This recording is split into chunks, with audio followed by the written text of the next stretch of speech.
Coming up, Buddy Hield and the Indiana Pacers have come to the end of the line on their contract extensions. Should the Brooklyn Nets look at a veteran backcourt member to help elevate the performance of their number one star, Mikal Bridges? We dive in on that and all the trade options coming up next. You are Locked On Nets, your daily Brooklyn Nets podcast. Part of the Locked On Podcast Network, your team every day.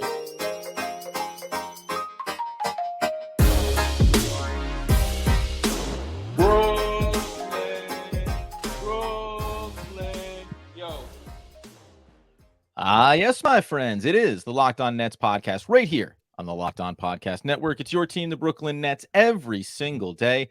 Over there, you're going to find Doug Norrie. He's the owner-operator of DFSR for all your daily fantasy sports rankings from DraftKings to FanDuel. He's got you covered. I'm Adam Armbrecht, breaking down the New York Football Giants, hopefully coming off a win on Thursday Night Football on the One Giant podcast with my boy, Andy Mack. We thank you for making us your first listen of the day. We are free on all those great platforms. And Doug, we are tapping the keg on a delicious little beverage called Buddy Hield exiting from the Indiana Pacers. We're doing this, by the way, in a very busy week, coming on the heels of recording an episode ahead of this one, specifically talking about the backcourt. You won't hear that until next week, but this one is going to heavily inform what we think the perspective is, and we'll illustrate maybe why there's some of those problems. Welcome in, though, Doug. For an elongated introduction, wanted to make sure we got the fan base on the right page. Yeah, all we had to do is mention to ourselves that the Nets were probably in desperate need of some shooting this season and specifically shooting guards. And then, within 6 hours of that episode of us hitting the end of the recording, and then, a shooting guard is going to come on the market here. We'll talk about whether this is something that lines up for the Nets as a short-term or even long-term play. But it is funny because when you do listen to this shooting guard episode next week, you'll hear a lot of actually what we talk about, frankly, is solved by a guy like Buddy Hield being on the team. So it's a weird order of operations here, but it's more front of mind to talk Buddy Hield because obviously NBA news comes at you pretty fast, and this is a fairly sizable piece of news for a role player. But on a base level, the Nets do need probably are have a shooting deficit going into next season, almost for sure. And Hield, whatever else you want to think about him, and we'll get into some of the reasons why you shouldn't do it, but he is one of the very best shooters in basketball. Maybe ever. Some of his stats are pretty eye-popping. So Hield does represent, if nothing else, one of the very best three-point shooters that's in the game right now. And that's really what made this interesting, because when the news broke that the extension talks had broken down effectively with the Indiana Pacers and they were going to seek a trade partner, the first thing I texted you on the side and said, hey, okay, Buddy Hield, we should have this conversation. What it ended up rolling into was the idea of Buddy Hield, 30 years old. You talked about, we'll get into the stats and why he solves a problem that the Nets do need. But I was surprised to be thinking about a player that's 30 or older, right? Because we spent so much time this offseason saying how we understand where the Nets are. They need to continue to get younger. They need to find a way to maybe move off of a Dorian Finney-Smith, a Royce O'Neal throughout the course of this season. Okay, great. But when this happened at this position, it all of a sudden made me rewind back and think, well, could this be the biggest benefactor for a Mikal Bridges, for a Cameron Johnson over these next couple of seasons? Not even big picture. And there's the contract to consider within that. On that premise, short-term value, does a guy like Buddy Hield make all the sense in the world for the Nets, given what they lack and given maybe what you want to support your core with right now? And the return, obviously, we think of Ben Simmons as well. Yeah, so okay, look, on a base level, what the Nets are going to need this season is shooting. They just simply don't have enough of it. It's a kind of a math problem that is not going to be able to be solved with their current roster. I think the roster is going to be good at other things. Shooting is just not going to be one of their core strengths. It's just really not going to be based on their personnel.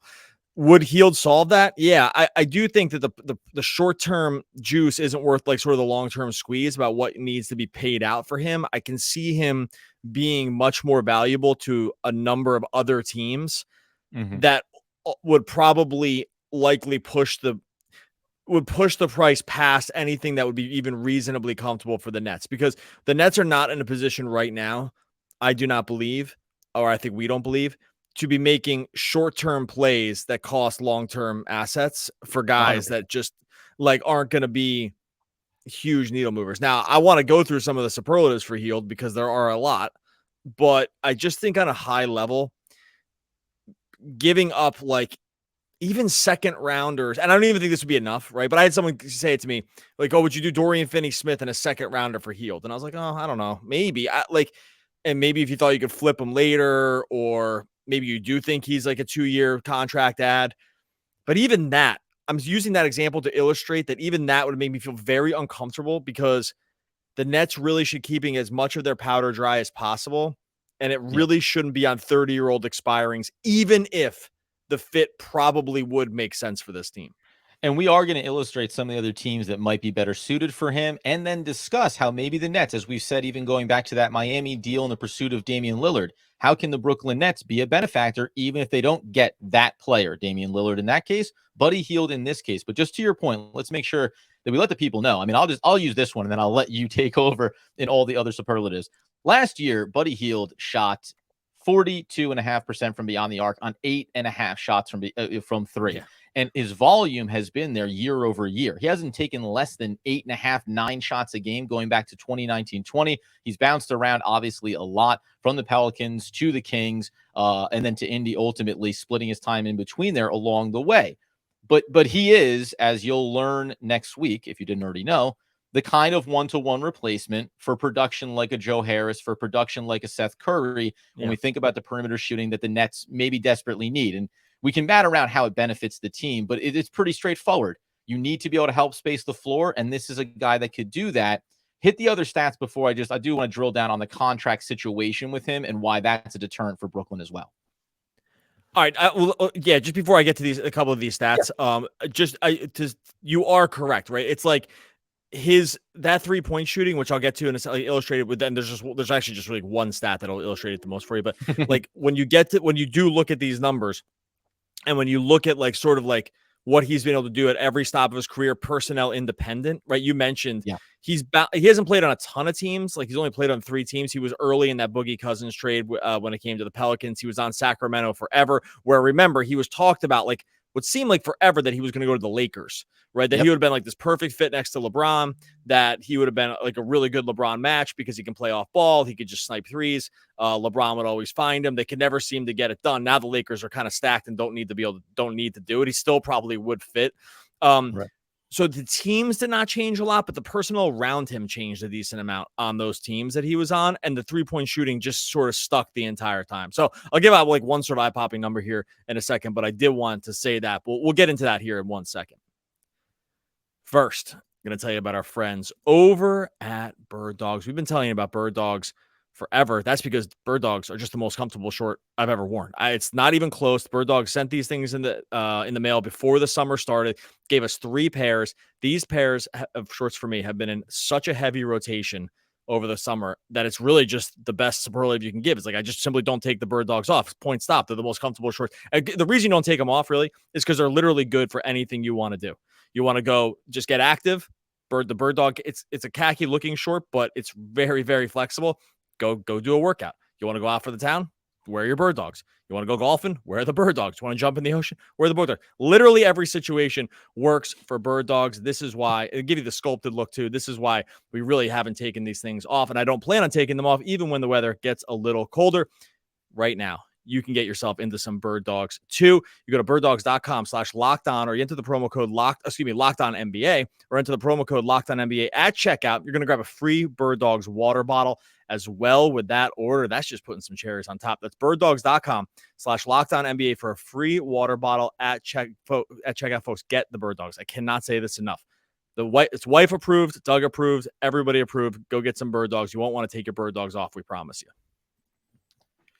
Okay, so as we continue the conversation around Buddy Hield, his availability, and whether or not the Nets should be in that discussion, boy, are you guys going to be excited when I start to crack into 4 trade scenarios for the Brooklyn Nets involving Buddy Hield. We'll get to that in a second. Hit me with the eye-popping stat before we just remind everybody where the contract stands with Buddy.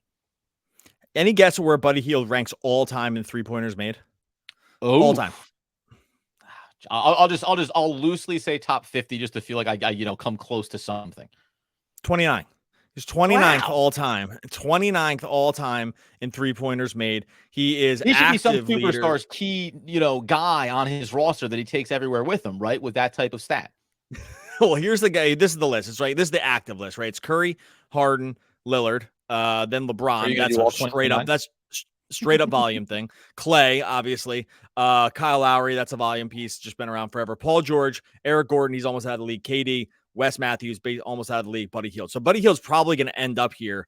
Probably when it's all said and done, something like in the top 20 all time of 3-pointers made. Now the game has changed and 3-pointers are at a much higher volume now. So we're going to see this number get ramped up, but it's a testament, we're going to see the number of players in the active in this era get more into the top 30 as we go, right? Like there's guys that aren't too far behind that are still pretty active that will go about catching these guys eventually, right? But long story short, he's going to end up for a time, like I said, top 20 all time in made threes, just because that's just what he's one of the all time greats at doing this. It's really crazy. Now, again, maybe the rest of the game isn't all the way there. Like it never really came about. I mentioned he was in that Boogie Cousins trade very early on in his career because I think people saw him as maybe, or, the Kings at the time saw him as maybe better than he was actually going to be.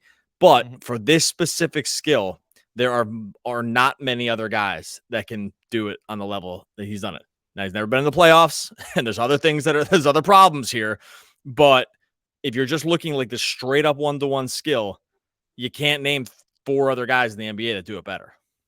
No, and came in the league, by the way, in 2016-17. He was taking on only 23 minutes a night. He was taking over 4 3-pointers a game. And so the volume's only just elevated year over year, and the minutes have, for the most part, increased pretty steadily. This past season with Indy, they dovetailed down. The year prior when he came over from the Kings, they played a max minutes, nearly 36. The other nice things, if I'm just noting it from a net standpoint or any standpoint, he also gives you 5 rebounds a game, primarily doing that on the defensive end, which is an area that, hey, the Nets can always use that, especially as we always talk about the switching defense they like to run. The other part that I think would be a bigger seller for any team, Nets included, is that he's a nice free throw shooter. But he doesn't get there very often. When he gets there, he does it a great job, mid-80s, but he's only getting there once or twice a game, which would be a little bit of a deterrent.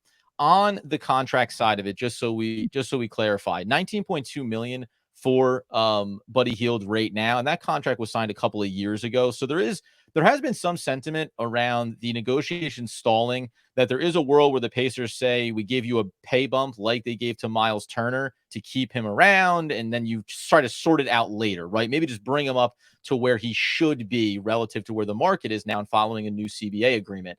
But the 19.2 in the final year of the contract, that's probably arguably the biggest deterrent for the Brooklyn Nets in being involved in something like this.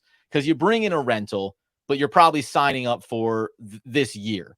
And if you're Buddy Hield, it doesn't matter. Listen, you get traded where you get traded, but you show up, you're looking for more money, and the Nets are going, no, we're just kind of happy that we get $19.2 million off the books at the end of this season. So that might be the biggest problem here, to go along with what you said at the top. If it's a player plus a pick or two, I don't think the Brooklyn Nets are in a position right now to say we would sacrifice draft capital for a 1-year rental, understanding that you're also giving something up. I think the biggest thing I'll throw back to you is what is he worth to the Mikal Bridges Brooklyn Nets over the course of this season? Would it change your mind on being able to stay in more games than not because you have this extra perimeter shooter, especially if we think maybe Cam Thomas also finds a role for himself? Like, what would he be worth if you could just get him for nothing? Is that what you mean? Or do you mean? Yeah. Say that it was, say it was Dorian Finney-Smith and nothing, just getting the money to line up, right? It didn't cost draft capital. If it was players going out and Buddy Hield coming in, would that be worth it, you think, for the Brooklyn Nets this year? I would do that. Yeah. Like, I don't know why the Pacers won't do it, because Dorian Finney-Smith is like not the kind of guy that they want to put on their books. So it's not, but it's meant to illustrate here, like, where's the level that you would do something like this. I would definitely do that. It'd be one, it's expiring, but even if it wasn't expiring, let's say, I think it represents like a fine lateral move for a team that's still, and you'll see when we talk about this with shooting guards, that still is going to be trying to win this year because of just the other context around the stuff that they have going on, like without the draft pick. So like when they're in a sort of still need to win mode, I actually think Hield would represent a guy that would probably raise their floor a little. in a way. And like FINNEY-SMITH, we already know that they probably have functional wing replacements for some of what he does anyway, right? So they know they have some length and a little more size now. Maybe like they can get away with not having him around, and what they could get in shooting and floor spacing, which again, I cannot say this enough. The Nets are going to have massive floor spacing problems this year. I think like they just really are. They just don't have a ton of great shooters. They jettisoned their two guys who played best 3-point shooters in Harris and Curry, right? And so Hield coming in, even for what he can't do, I think for the Nets, like that's a fine proposition based on who they are. But like you said before, like what are you really giving up? You're not never giving up a first round pick from one of these other first round picks, and there's no world, right? So you're not doing that. So at that point, like what are you really doing? It kind of sucks. This is the kind of guy I wouldn't have mind coming loose a year ago. Right, or something like that. But it just the timing isn't lining up correctly, because I think a year ago or something like that, we're having a totally different conversation about this. But maybe around the time when they gave up a first round pick to get Royce O'Neal, if you maybe had a chance to take a shot on Buddy Hield at the time, right? And then you could have made other decisions about Curry and Harris a step earlier and maybe try to shuffle things up a little bit. Yeah. So the timing kind of stinks for them here, I think. I think there's other teams that are in the same timing kind of stinks category here. You never seem to shake loose from these other places.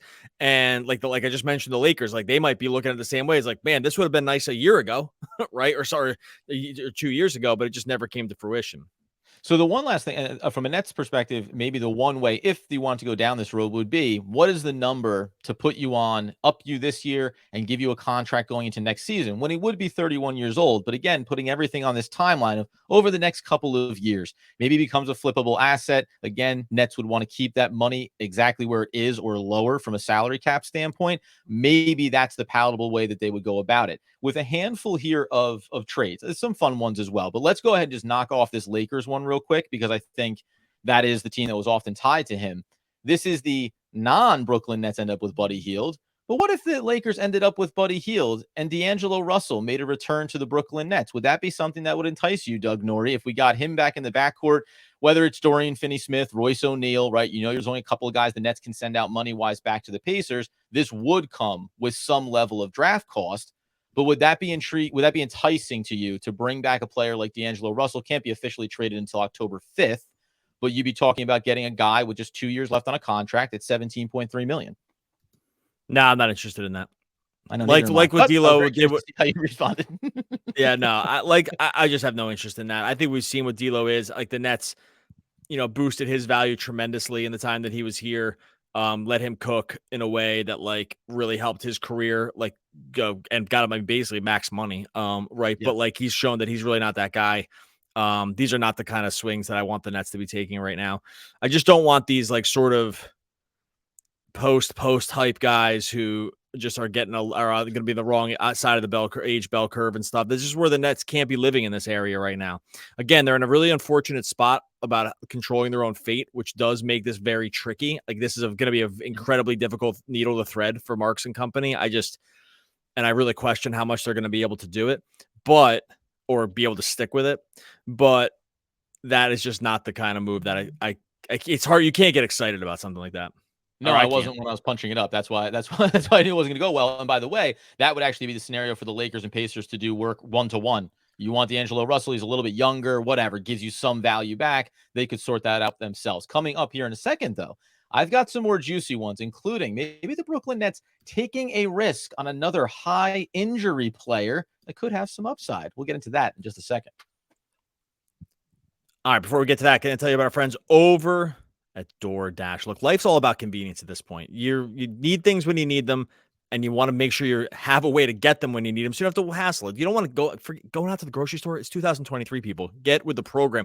Get with DoorDash. Maybe it's not even just for you. It's for your kids. Like you serve those pancakes, the syrup's gone. Oh my gosh. Or you poured your coffee. You need your favorite coffee creamer.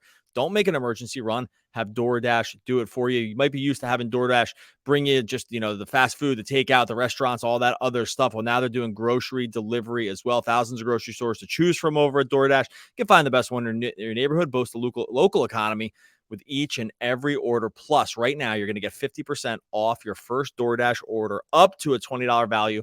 Got to use the promo code Locked On NBA at checkout. Limited time offer. Terms apply. It's 50% off up to $20. No minimum subtotal.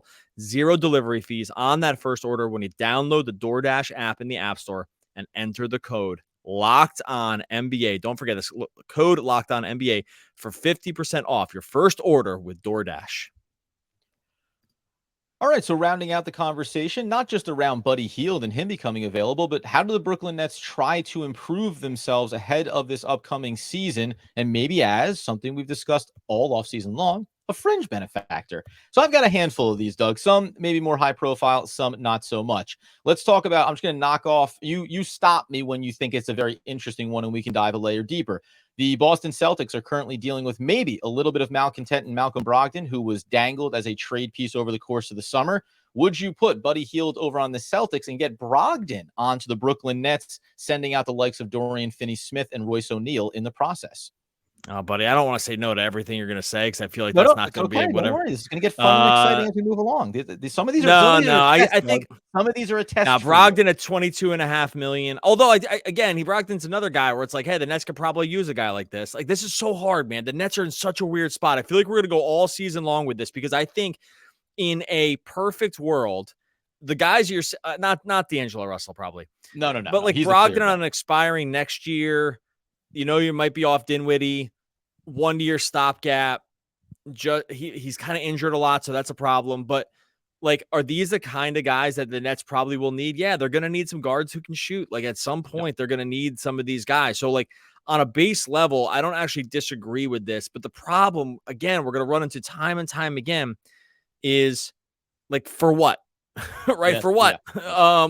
And now maybe you're just like, oh, it's just sending out DFS and that's it. Okay, whatever. Right. But the second we start talking picks, I can't do it unless the guy's young. And I don't think that's going to be coming back. Maybe you got something else hidden in this little mystery bag here. But yeah, believe me, I got more than enough in this bag. All right. Next up, let's take a little. Well, hold on real quick. Do you real quick before you say that one on Brogdon, do you agree with that? Like, was that where you land too? Yeah, so far we are lockstep. D'Angelo Russell, I was just trying to see if I could fool you. No interest in that. Buddy Hield, just like Malcolm Brogdon, I think represents the same type of thing. An older player certainly has value for what the Nets need, but it just comes down to cost. All this stuff comes down to cost. Guys walking down the street and it costs you $20 million to bring him in with no draft capital, then I can get behind it. And that's where I think the Nets do find themselves in a weird spot, because even when you talk about at the highest level of a Damian Lillard, it's still the same proposition as you move down the line. What is it worth spending something that could impact your ability to make a move down the line, right? So that's what a lot of these end up running through. Let's swing big here, Doug. Minnesota Timberwolves. They got to make a big decision at the center position. Karl-Anthony Towns lands on the Indiana Pacers. Buddy Hield, he finds his way to the Timberwolves to help that backcourt where we know they have an aging Mike Conley. And yes, Doug, the Brooklyn Nets fan base gets the man they've been yearning for so long. Miles Turner lands himself on the Brooklyn Nets. The other little factors here are Durant, Finney-Smith goes to the Wolves. Royce O'Neal ends up on the Pacers. What say you, Douglas? What did the Nets give up? Dorian Finney-Smith, and that's it? And somehow Miles Turner Dorian came Finney-Smith, back in the door? Royce O'Neal. Dorian Finney-Smith and Royce O'Neal go out. And obviously, it's going to come with some capital set up here with Karl-Anthony Towns landing on the Pacers. Probably sending some picks back the Minnesota way. Yeah. Oof. Oh man, that was what's up. That's 2 years, $20.9 million currently on Miles Turner's contract.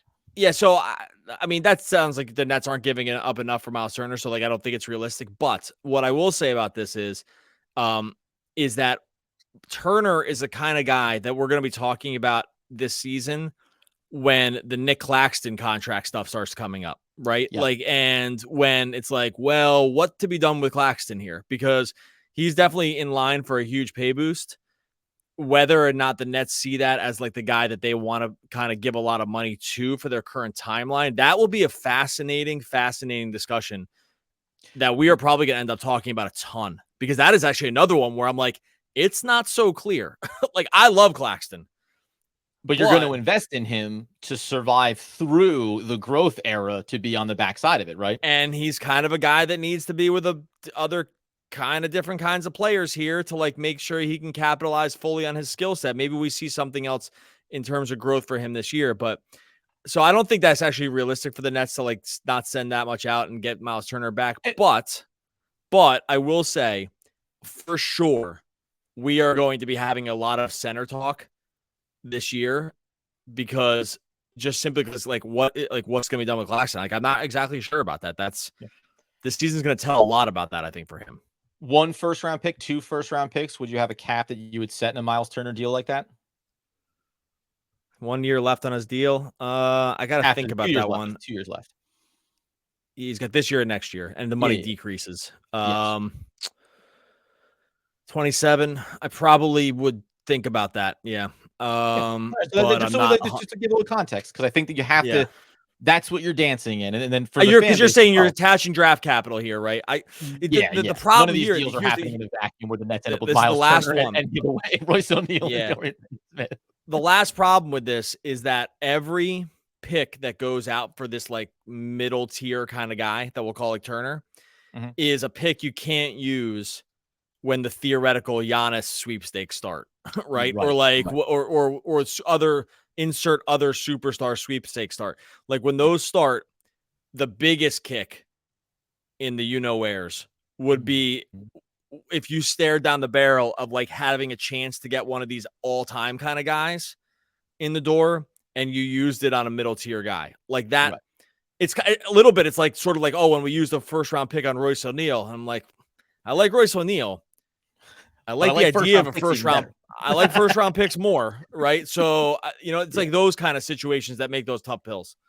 All right, last couple of ones that we have here. I think this has been very constructive. We're informing around what we like to use. Get after us in the comments about how much capital would you sacrifice in any of these scenarios. And please, Miles Turner stance. Let's hear from you. I want to know how deep you're willing to dive.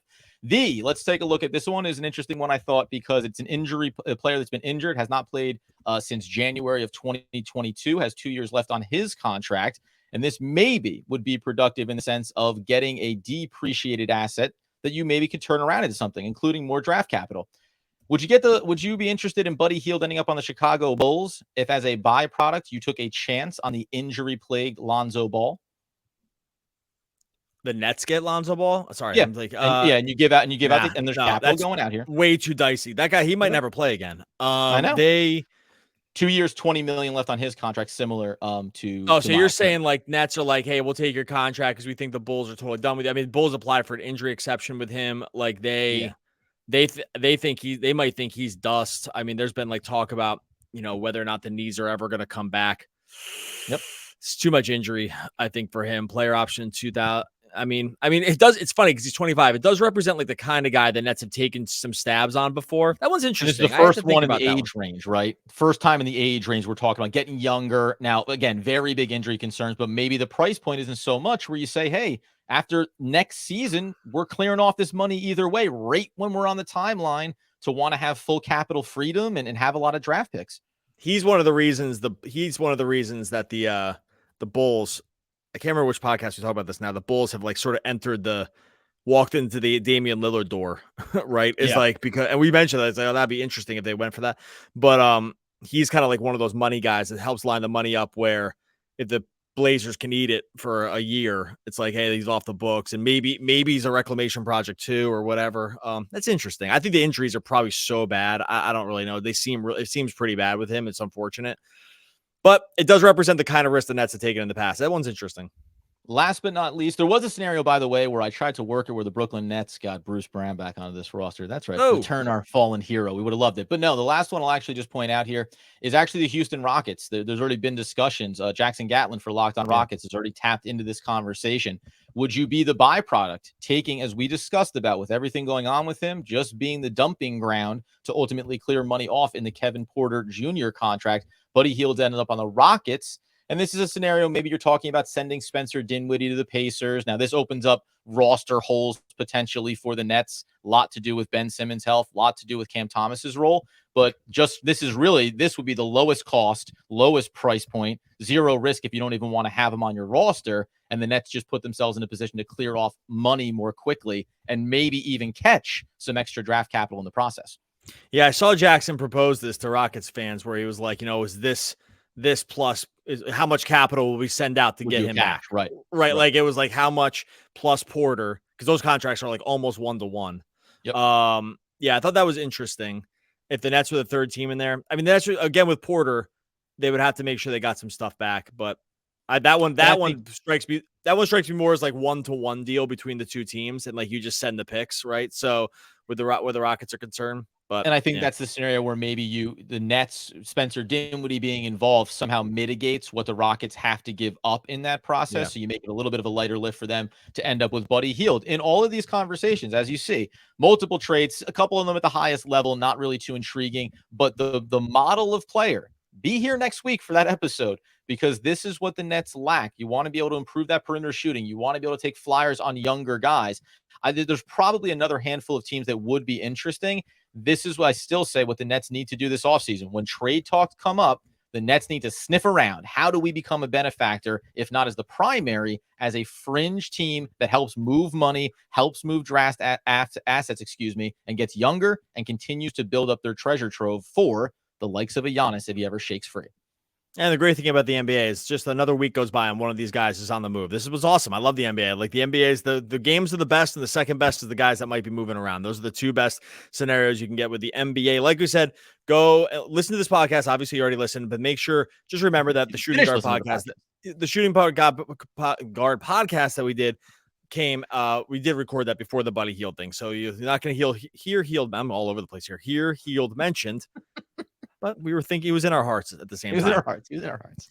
You want some of these mumbled thoughts? Go join subtext.com/lockedonnets. That's what getting into the conversation with Adam and I, just talking Nets every day, loving what we're doing on Subtext. Just love some of the fan responses that we're getting on Subtext because they're absolutely just hilarious. Just get into the dark minds of Net fans on a one-on-one basis is where Adam and I want to live. Come and live there with us. Join subtext.com/lockedonnets. You better believe it, guys. Hey, who knows? Any of these players getting mentioned in the offseason. One man's trash is another man's Christmas gift for dad. Why, that's Gene Belcher from Bob's Burgers. One of the all-time great poets. We're back again next week talking more Brooklyn Nets basketball. Basketball, trades, and basketball.